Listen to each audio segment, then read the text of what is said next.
June 26 ఈ రోజు చాలా ముఖ్యమైనది. సరిగ్గా రాత్రి 10:57 గత 3 రోజులుగా మూసి ఉన్న కామాఖ్యాదేవి ఆలయం ద్వారాలు తెరుచుకుంటాయి.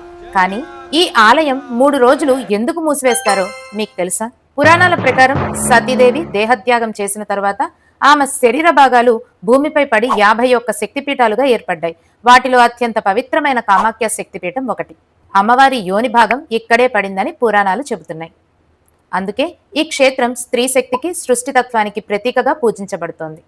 ప్రతి సంవత్సరం 3 రోజులు అమ్మవారు రజస్వల స్థితిలో ఉంటారని భక్తుల విశ్వాసం. అందుకే 2026లో జూన్ 22 నుంచి 25 వరకు ఆలయాన్ని మూసివేస్తారు.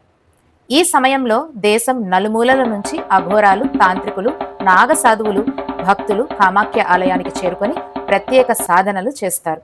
అలాగే బ్రహ్మపుత్ర నది ఎర్రటి వర్ణంలో కనిపిస్తుందని, అది అమ్మవారి దివ్యశక్తికి సంకేతమని అనేక మంది భక్తులు విశ్వసిస్తారు. ఇంకో విషయం ఏమిటంటే, ఆలయం మూసివేసే ముందు గర్భాలయంలో ఒక తెల్లటి అంగవస్త్రాన్ని ఉంచుతారు.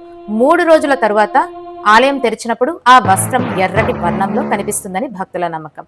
ఆ పవిత్ర అంగవస్త్రాన్ని ప్రసాదంగా భక్తులకు అందజేస్తారు.